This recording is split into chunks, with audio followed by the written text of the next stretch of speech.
Silakan duduk. Ya, bagus ya. Keren banget ya. Ketemu lagi nih. Bukan, Pak.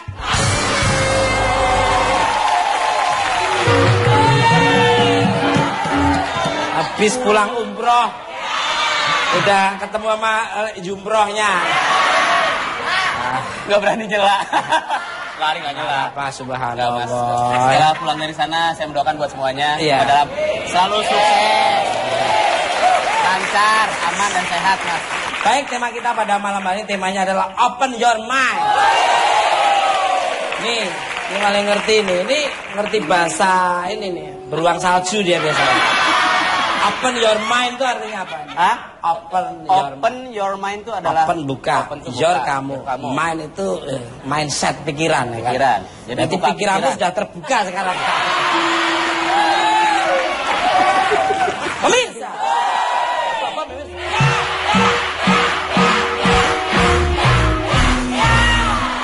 Bintang tamu saya pada malam ini adalah pria yang dulu diharapkan orang tuanya menjadi seorang guru.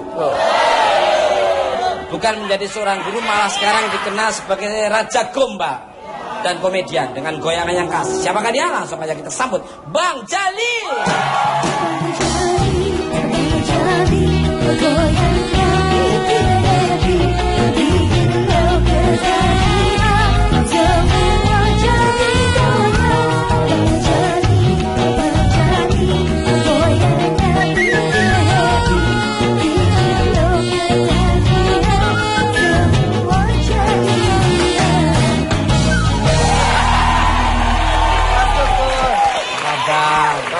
Tadi yang dipanggil Bang Jali, kenapa yang keluar Wahyudi?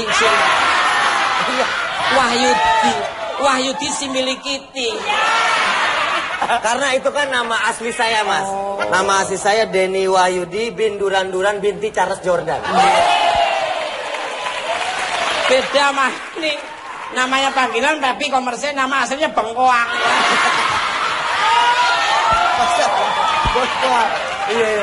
Namanya Tukul Arwana. Aslinya Rujak Cingur. Bukan rujak cingur. Lebih komersial lagi, rujak congor. Widya, terima kasih Widya. Ini talent yang paling rajin. Oh iya. Udah manis, rajin, aduh. Iya. Widya, mocok aja kayak pemain suling sih. Ini pemain sulingnya mocok juga. Ya makanya Widya mocok aja. Bentar, Den. Baik. Pemirsa, untuk menyambung hidup kabarnya keluarga Denny Cagur harus berjualan gorengan combro. Maaf ini ya, tak omongin saudaramu ya. Seperti apa ceritanya jangan lupa menonton tapi bukan, Pak.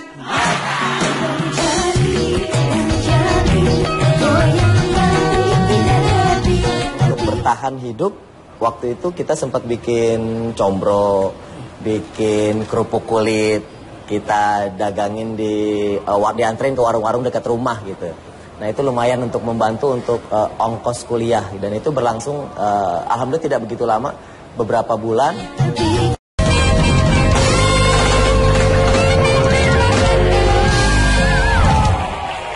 Oke Mas ini, bukan Pak. Masih semangat. Untuk kampret masih semangat. Ini kampret, itu kutu kupret ini. Mana suaranya? Balik, elek. Selamat malam untuk anaknya Bang Rozali, Mas Denny Cagur Wahyudi. Apa kabarnya? Baik sekali Mas Tukul. Makin ganteng, makin elegan, makin Charming. Wah, saya demennya gini. Jadi dia tuh tidak terlalu anarkis, nggak terlalu arrogant, tapi humble-nya itu, Yeah. down to earth-nya itu subhanallah. Gua lihat perkembangannya pesat sekali subhanallah. Karena memang orangnya positive thinking. Tahu nggak orang yang bernegatif thinking? Ini contoh.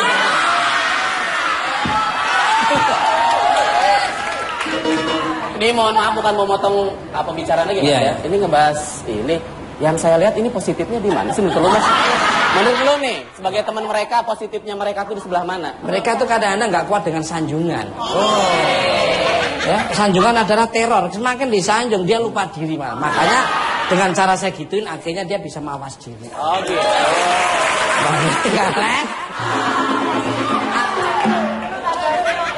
Bicara tentang tema open your mind. Orang harus buka pikiran dalam kesempitan hidup nih, Bang Rozali.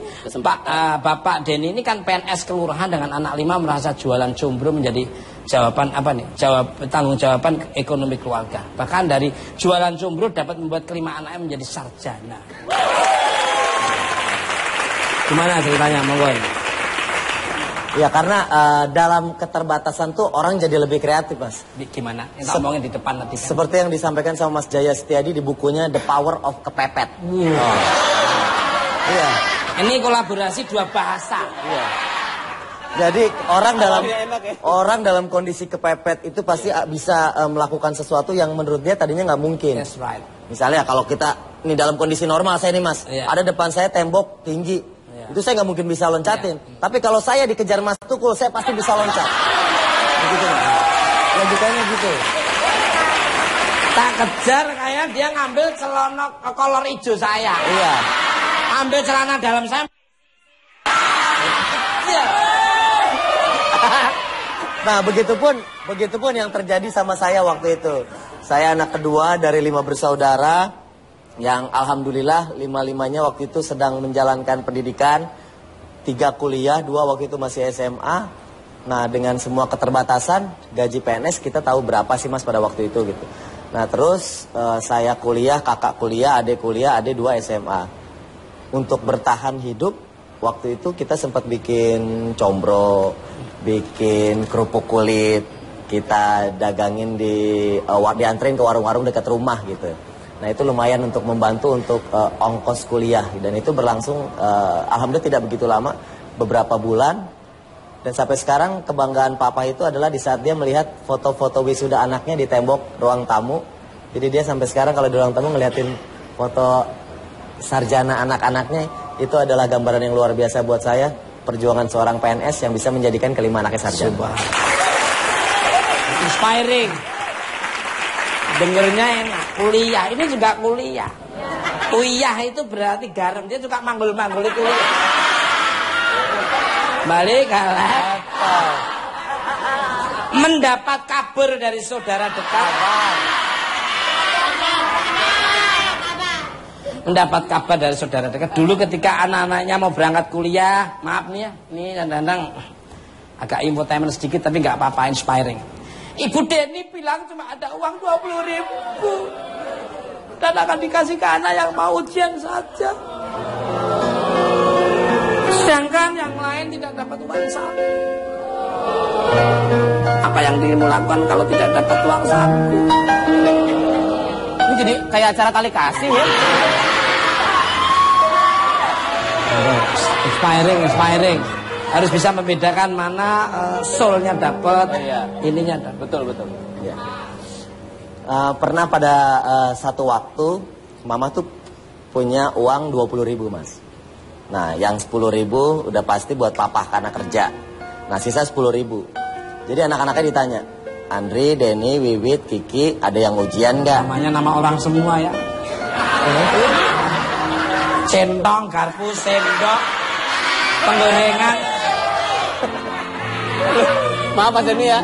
Dia nyela orang bisa. Udah coba ceritain nama keluarga lu Mas. Cemplon, ceplis, cukul, benda. Cemplon yang itu. Itu Cemplon. Siti Rondia nama aslinya tapi panggilnya Cemplon. Nomor 2 di kampung namanya Siti Kowiyah, panggilnya Ceplis. Tukul. Pendiang. Belum datang. Nah aja Mas. Terus. Mas Denny silakan. Jadi sisa 10.000 karena yang 10 kan buat papa ongkos kerja, sisa 10 ditanya anak-anaknya, Andri, Denny, Wiwit, Kiki, ada yang ujian gak? Kenapa mah? Ya karena ini sisanya 10.000, yang ada ujian silakan dipakai berangkat. Kalau yang nggak ada ujian ya di rumah aja dulu, sambil nunggu papa nanti kalau pulang siapa tahu dapat rezeki. Amin. Jadi waktu itu yang terjadi seperti itu, tapi hal seperti itu akhirnya jadi motivasi buat kita. Benar-benar wah mama papa udah susah luar biasa memperjuangkan kita biar lulus kuliah, dan itu juga yang bikin saya bangga sama papa walaupun orang zaman dulu tapi orientasi terhadap pendidikannya luar biasa. Subhanallah. Luar biasa. Dan Mas Denny ini dan grupnya itu, aku masih ingat ikut lomba lawak terus. Aku masih ingat itu. Alhamdulillah saya juara. Sama aku dulu juga ikut lomba lawak. Alhamdulillah menang terus, jarang kalah saya. Karena pesertanya saya dan adik saya. Suruh pulang. Baik, kalah. Untuk Miss Indonesia, thank you for coming. Yo, stay terus ya, stay ya. Menurut bisik-bisik tetangga, dirimu kan kuliah di UNJ. Ya. Kalau saya di IKJ, ikut kakak jualan gitu. Yang diharapkan menjadi guru. Kalau saya UMJ ya, Universitas Monyong Jaya ya. Baru mau ngomong. Langsung. Jujur. Namun ketika memilih menjadi komedian, orang tamu begitu mendukung. Bahkan ketika syuting Cagur dulu selalu diantar orang tua dan saudara-saudara. Kenapa? Apa? Takut anaknya hilang, yang paling ganteng apa gimana? Karena yang ganteng cuma dia doang. Ya, jadi mungkin nggak pernah kebayang sebelumnya gitu akan masuk ke entertain dan syuting akhirnya gitu. Nah dulu tuh nyari penonton masih susah, sampai kita ngajak-ngajak temen bikin pamflet di kampus. Kita punya acara nih, yang mau nonton silakan. Kadang lagi banyak, wah yang nonton banyak. Kita nyewa bis yuk, patungan nyewa bis Kopaja gitu. Nyewa Kopaja 2, udah standby 2, yang nonton nggak ada malah. Karena kan nggak bisa dipastiin mahasiswa kalau jamnya lagi banyak, kalau enggak gitu. Nah untuk itu juga keluarga akhirnya ikut datang, mama seneng, papa syuting awal itu nonton, ikut nganterin gitu. Sampai sekarang jadi saya juga ngerasain support keluarga yang sangat saya rasakan dan jujur apa adanya. Banyak memberikan masukan, support. Kalau mama perlu datang, waktu itu mama datang, papa juga masih sehat, suka datang kalau kasih syuting. Luar. Dulu orang-orang dapat paket di televisi ya, dari Patrio, terus dari Diamol, dari Cagur. Aku nggak dapat. Dia dipegang sama Andi Bogel. Itu manajer saya tuh, Mas. Aku nggak dapet. Manajer saya sekarang Alam dan perbuatan saya. Yang mengarahkan saya bisa seperti ini, alhamdulillah sekali. Ya, kamu dapat dapat acara paket di televisi, saya belum. Kamu dapat paket kiriman dengan kembali kalah. Pemirsa. Bintang tamu saya berikutnya adalah perempuan yang ingin keluar dari keterpurukan ekonomi, menjadi polisi seperti menjadi jawaban untuk menjadi tulang punggung keluarga. Namun dia juga tak lupa untuk membantu kerja bapaknya menjadi tukang tambal ban. Sebelumnya kita saksikan dulu VT berikut ini.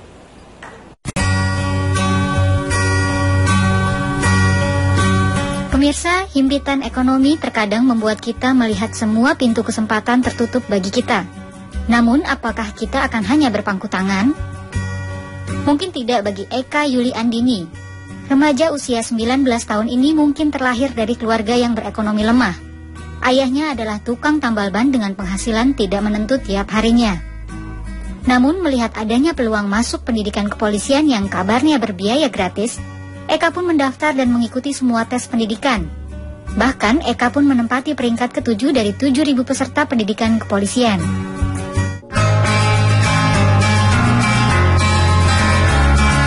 Saat ini Bribda Eka Yuli Andini telah bertugas di Kesatuan Sabhara Polresta Salatiga. Namun di waktu libur tugas kepolisiannya, Eka tidak melupakan tugasnya membantu pekerjaan orang tuanya sebagai tukang tambal ban. Bagaimana kisah lengkap Bribda Eka Yuli Andini? Kita saksikan langsung di Bukan Empat Mata. Luar biasa. Subhanallah. Luar biasa ya Mas ya. Itu perlu ditiru. Inspiring. Bisa seperti itu ya, luar biasa. Luar biasa. Sampai dibilang-bilain dia ganti baju dulu, kadang-kadang nggak ganti baju seragam dulu, dia hanya menunjukkan berbakti kepada kedua orang tua. Itu namanya di keyakinan saya namanya ridho walidain. Penasaran? Langsung aja kita sambut Bribda Eka Yuli Andini.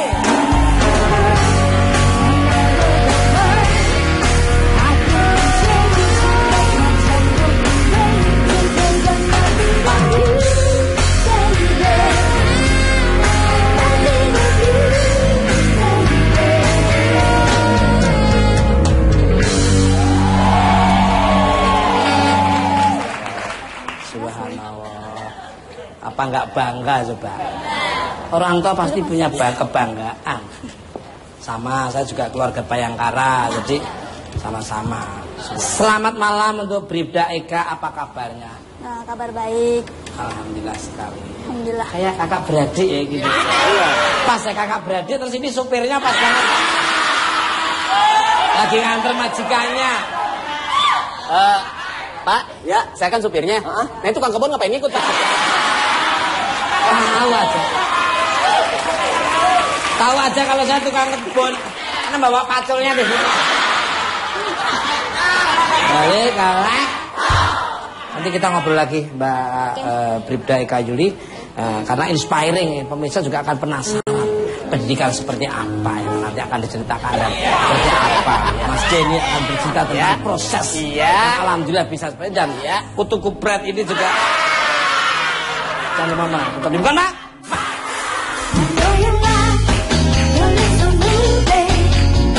Jam 11 tuh kita mau pulang juga nanggung kan jam 11 capek juga waktu itu sama teman-teman saya. Akhirnya saya pindah ke daerah depan gerbang PRPP itu ada kayak loket-loket gitu dijejit banyak. Akhirnya kami tidurlah di situ pakai koran sama teman-teman saya. Pantesan tadi saya cuek aja. Semuk. Saya nggak ngerti swear. Betul itu FD-nya nggak ngerti ya mulai. Apa itu yang kembali kalau untuk Bribda Eka. Kenapa dirimu memilih berkarir di kepolisian? Padahal menurut rumor kan masuk kepolisian harus mengeluarkan biaya berjuta-juta. Monggo. Ya, boleh saya luruskan ini.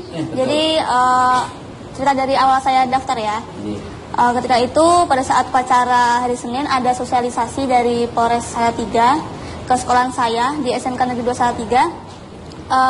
Waktu itu yang mengambil arahan adalah Brigadir Purwo Sanyoto. Beliau adalah anggota dari Binmas. Kemudian beliau memberi arahan kepada kami bahwa dari Polda Jateng itu akan merekrut 761 poluan baru.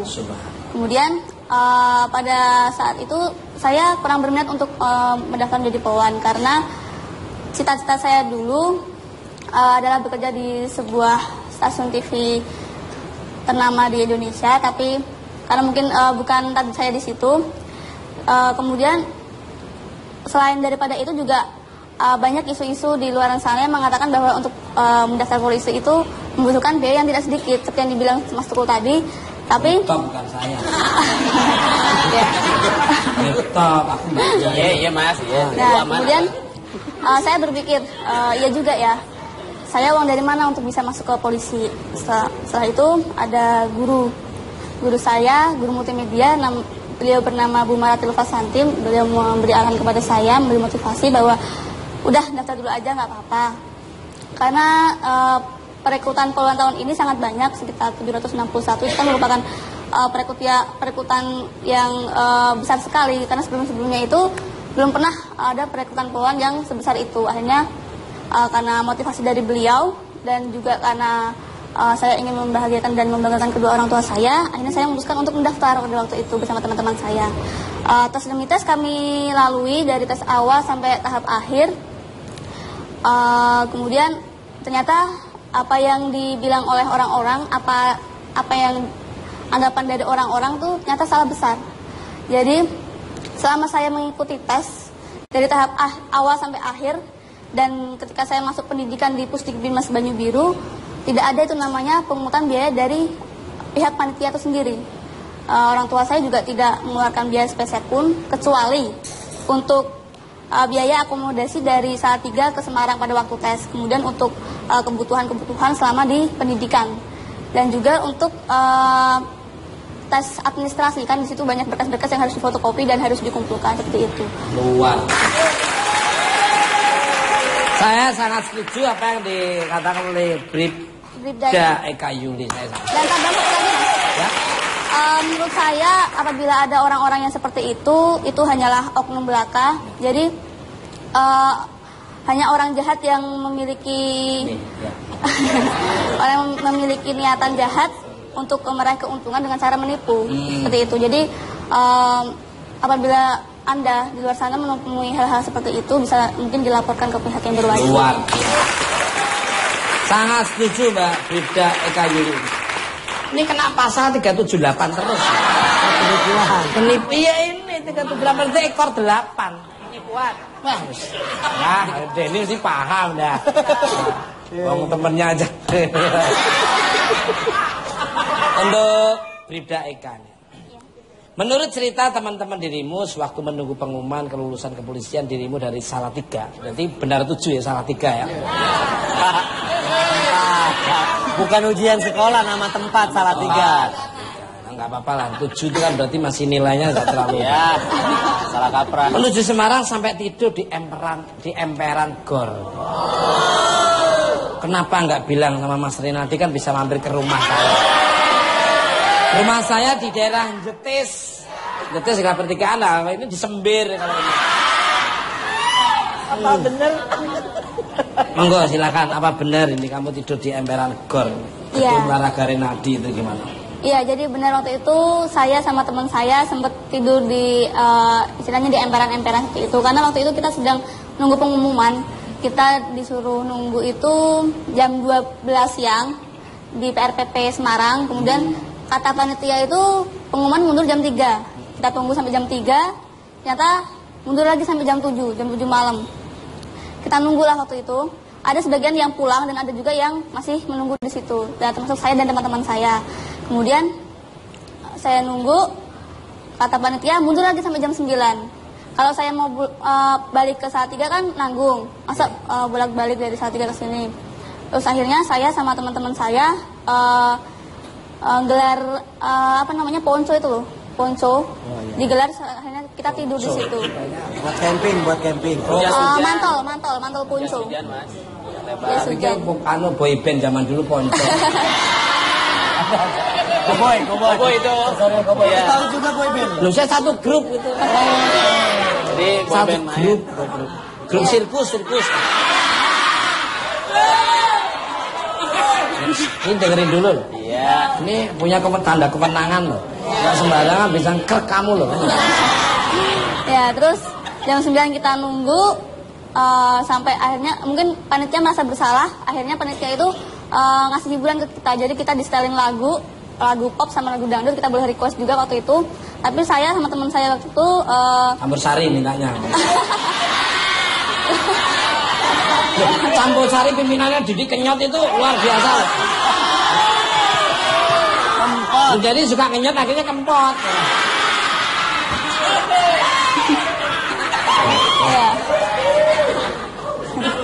Ya, kita sempat menikmati sebentar, tapi akhirnya kita ketiduran sampai bangun-bangun itu sekitar jam 11. Udah nggak ada orang di situ. Kata panitia diundur besok, Mbak. Besok datang aja lagi ke sini gitu.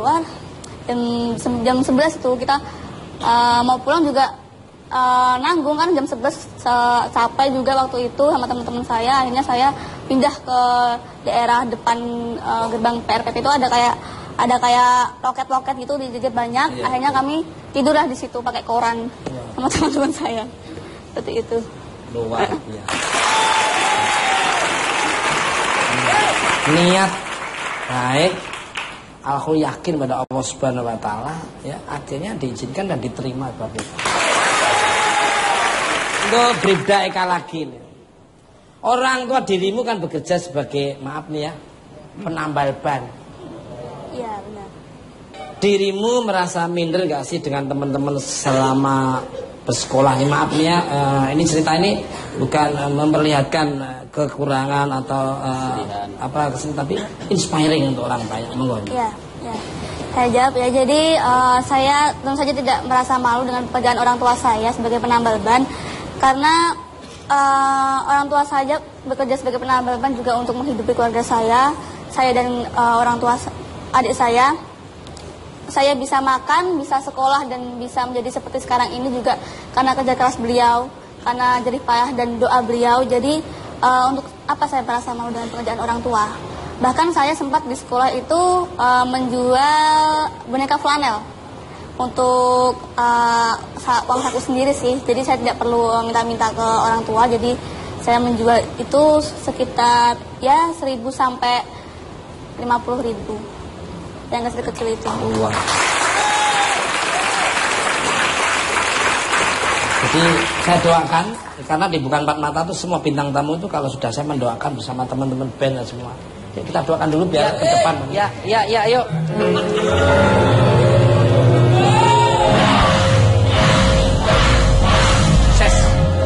Habis itu bribtu, bribka, brigade, enggak sampai brigade, kamu sekolah, kamu sambil kuliah, Amin. nanti kamu langsung bisa jadi selapa, Perwira, kamu nanti perwira, subhanallah. Sekolah Amin, terus, amin, amin, amin.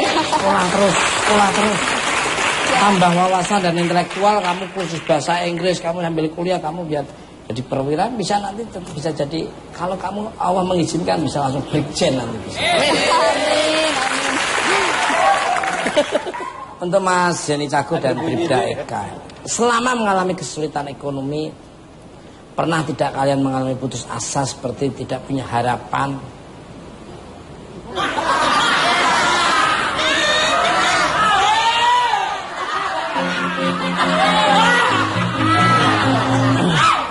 Kenapa Mas lihat belakang? Enggak, aku nyari contohnya kok banyak. Lalu apa yang kalian lakukan? Monggo dari Mas Denny dulu. Kalau mau jujur sih pernah Mas mengalami gitu. Karena waktu itu saya sempat di saat teman-teman sekolah, waktu itu saya sempat ngumpet dulu karena waktu itu saya belum sekolah. Masih nunggu rapot baru keluar itu sekitar 2 bulan lagi. Jadi waktu itu saya sempat sekolah, waktu SD saya sempat berhenti dulu nunggu naik ke kelas 5. Tinggal di kontrakan petak. Terus pernah juga tinggal di kontrakan yang belakangnya ada kali. Jadi maaf kalau hujan kotoran yang di kali itu balik masuk ke dalam rumah melalui gitu Mas. Waktu itu sempat mengalami gitu, tapi kita semua tidak pasrah. Kita semua berjuang semua. Jadi bahkan sampai sekarang pun kita bersyukur gitu, di saat kita semua sudah besar, kakak sudah punya pekerjaan sendiri, adik juga alhamdulillah semuanya sudah bisa berdiri di kakinya sendiri Mas. Alhamdulillah semua juga sudah lancar, semua sudah baik-baik aja. Kalau kita mengingat dulu, kadang kita bersyukur sama semua yang terjadi dulu gitu. Karena itu yang membuat kita makin kuat, makin saling menghargai, makin kompak sama keluarga, saling menyayangi. Satu sakit kita ngerasa harus ngebantu semuanya. Dan dulu itu semua jadi pengalaman pahit, tapi sekarang semuanya jadi kenangan indah. Luar biasa. Nah, kalau dari Bribda Eka gimana?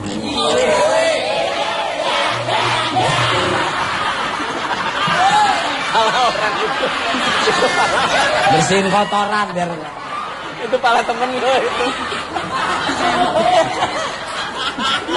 Kalau dari saya sendiri sih pasti pernah ya. Setiap orang pasti pernah mengalami masa-masa seperti itu. Putus asa, putus harapan. Belum. Yang emang dulu, netes mulu mulutnya.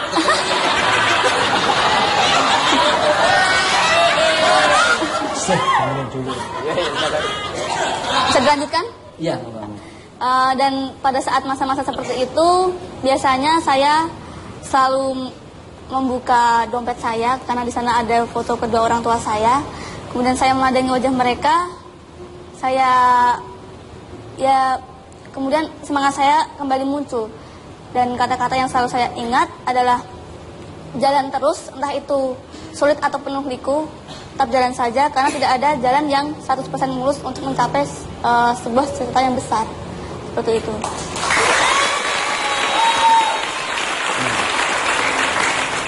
Luar biasa. Nah, ini anak-anaknya tukang patri malah nurusin orang tuanya. Ada perubahan, luar biasa. Senang, saya doakan terus. Di sini kamu sambil kuliah.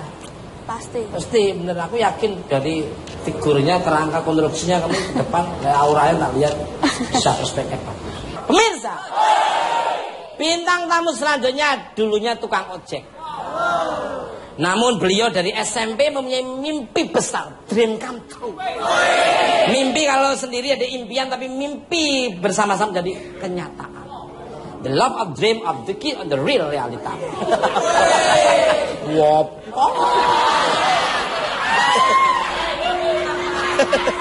Saat ini sepertinya mimpinya telah terjawab. Beliau sekarang mengemban tanggung jawab menyampaikan aspirasi rakyat di kursi dewan. Sebelumnya kita lihat dulu videonya berikut ini.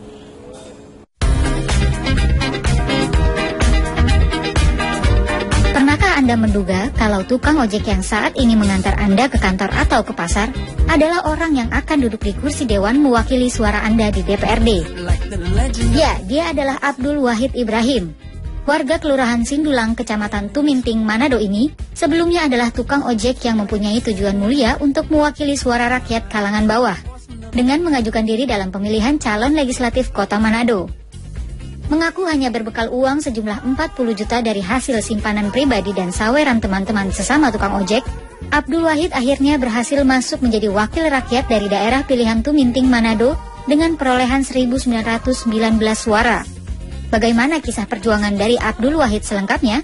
Langsung kita saksikan di Bukan Empat Mata. Luar biasa, inspiring banget, luar biasa. Langsung aja kita sambut Abdul Wahid Ibrahim.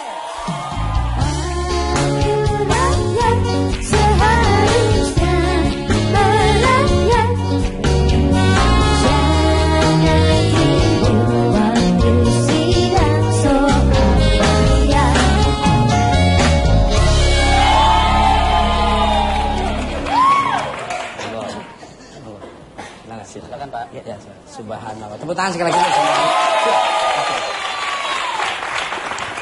Balik kalau selamat malam untuk Pak Abdul Wahid Ibrahim, apa kabarnya? Ya, alhamdulillah sehat. Subhanallah, senang sekali bisa hadir di Bukan Empat Mata. Ya. Sudah berapa lama ini Bapak sebelumnya berprofesi sebagai tukang ojek dan bagaimana tercetus ide Bapak ingin menjadi anggota DPRD ini? Iya, yang pertama adalah memang profesinya adalah tukang ojek, Mas. Sudah kurang lebih hampir 10 tahun itu melaksanakan. Tapi semua itu dilakukan dengan senang hati. Berkaitan dengan impian itu menjadi anggota DPR memang. Masih masa-masa sekolah SMP itu banyak kita melihat bahwa satu sisi tugas manusia itu kemudian gimana bisa bermanfaat untuk orang lain. Sehingga impian ini kemudian coba terus dilaksanakan. Tetapi waktu terus berjalan, tiba-tiba setelah lulus SMA itu ya, cari kerja. Tapi tiba-tiba juga belum ketemu dengan pekerjaannya. Ya kita ke ojek, Mas.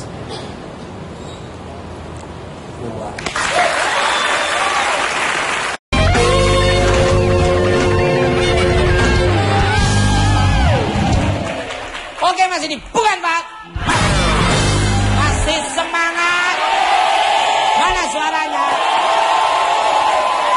Untuk Bapak Abdul Wahid, apa perubahan yang Bapak rasakan ketika menjadi anggota DPRD dan sebelumnya Bapak kan tukang ojek ini, maaf, apa Bapak tidak merasa gagap bahasa politik di kursi anggota dewan? Monggo Pak. Iya, tentunya kalau merasa perubahan itu tidak ada. Iya. Jadi tidak ada yang merubah sesuatu itu kalau karena ada sesuatu. Ya, hidup itu apa adanya. Yeah. Kalau kemudian yang menjadi perubahan itu mau tinggal masalah tugas dan tanggung jawab. Yeah. Nah, tugas apa yang harus kita emban sebagaimana tugas dan fungsi DPRD itu sendiri. Ya, karena kita tahu bersama bahwa ada 3 fungsi yang harus kita kuasai serta harus kita miliki dan kita harus laksanakan. Yang pertama tentunya adalah legislasi, artinya pembuat undang-undang atau peraturan. Yeah. Tapi kalau sekarang sudah peraturan baru Mas itu menyangkut masalah legislasi itu. Kalau DPRD itu tinggal diganti dengan Badan Pembuat Peraturan Daerah. Legislasi itu ada terdapat di DPR RI karena itu membuat aturan undang-undang. Yang kedua adalah masalah budgeting, penganggaran. Ya. Dan ketiga adalah kontrol atau pengawas. Nah ini kemudian tugas yang kita laksanakan kemudian tidak berubah kehidupan sehari-hari. Karena hidup itu apa adanya sebagaimana Tuhan yang telah berikan kita, seperti itu. Subhanallah. Kelihatan. Lihat dari body language-nya saya lihat memang beliau ini humble, ya, tulus dari hati. Dari body language-nya, dari jalan, dari ketemu saya di ruang make up tadi, subhanallah. Alhamdulillah dapat oleh-oleh saya.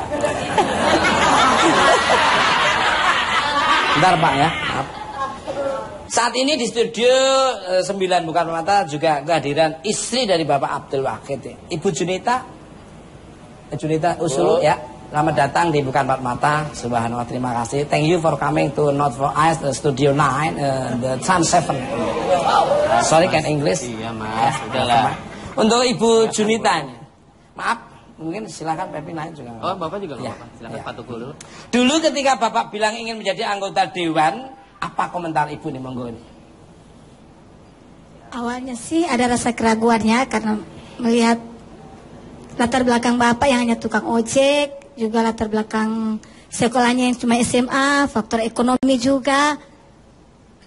Awalnya sih ragu ya, tapi begitu besar kemauan Bapak untuk menjadi anggota Dewan ya bismillah aja. Mana lagi calon-calon Bapak yang saingan-saingan lainnya. Ada yang seorang dokter, seorang dosen stikes, ada yang dari pakar hukum, dari pengusaha, dengan segala titel yang ada. Ya, jadi sebagai istri ragu ya kalau Bapak ikut kompetisi. Tapi karena kemauan Bapak dan semangat, juga pendukung-pendukung yang dari tetangga-tetangga, jadi ya begitulah, terpaksa harus ikut. Jadi kalau boleh diambil intinya menurut pendapat saya mas ya. Iya. Jadi Bapak ini kenapa bisa sampai berhasil, karena dia terlihat loh mas dari ketulusan hatinya bahwa dia emang berniat untuk mengabdi, bukan untuk mencari niat yang lain ya Bu ya, betul ya Bu ya. Jadi ya pasti akan dapat dukungan dari masyarakat penuh itu mas. Pemikiranmu nggak nyangkal. Pola pikirmu tuh bener-bener. Tadi dulu, ini biasanya lu depannya muji, belakangnya mau ngomong apa coba? Enggak, udah dikit kan? Terus sebetulnya nggak cocok kamu ngomong kayak gitu tuh. Coba, silakan lagi tuh. nih Bu, mohon maaf ya Bu ya. Sedikit ada yang pribadinya dikit nih Bu. Ada bedanya nggak Bu? Asap di dapur nih, dari menjadi tukang ojek kemudian menjadi anggota dewan Bu. Ngerti kan maksudnya Bu? Asap dapur Bu. Mungkin biasa. Jangan nakut-nakutin, biasa nanyanya biasa. Mas, muka gue emang begini kemasannya, mau diapain lagi? Ya, tetap masih biasa, tetap masih jualan kue di pasar, masih jalan di pasar, tidak ada perubahan sekalipun tidak. Subhanallah. Dari pola makannya Bapak beliau. Pola makannya masih tetap biasa, masih suka makan ikan teri. Enak banget itu. Ya. Yang penting jangan ikan tukul arwana aja. Ikan teri ya. Iya. Bagus itu tuh, makanya nasi putih anget itu buat dicocolin makanya. Biasa aja makan juga, nggak di meja mau. Iya. Mau ambil sendiri saja begitu. Kalau sayur Bapak sukanya? Sayur-sayuran sukanya apa? Ya. Sayur. Semua sayur suka. Suka. Oh. Iya. Sayur daun pintu juga. Ya, Mas, daun pintu kok di sayur? Ya nanya kan ya. Harusnya. Daun telinga sekalian di sayur. Makasih Bu Junita.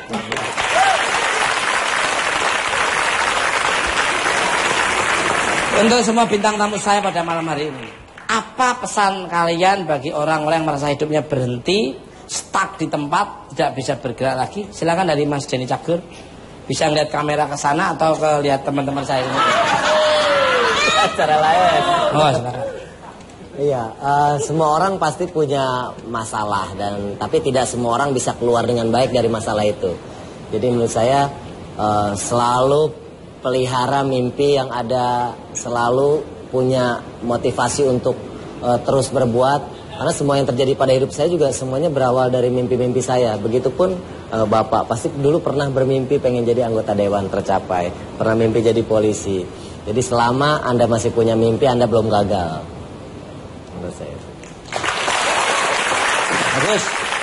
Kalau dari Bribda Eka Yuli, Kalau menurut saya, ketika kita sedang mengalami masa-masa seperti itu, kita harus bisa lebih bersemangat lagi, harus bisa lebih bertekad lagi untuk bisa mencapai itu semua. Karena Allah pasti telah menyiapkan sesuatu yang indah untuk kita apabila kita senantiasa bersabar dan kemudian senantiasa bersyukur dalam kondisi apapun dan juga ikhlas dalam menjalaninya.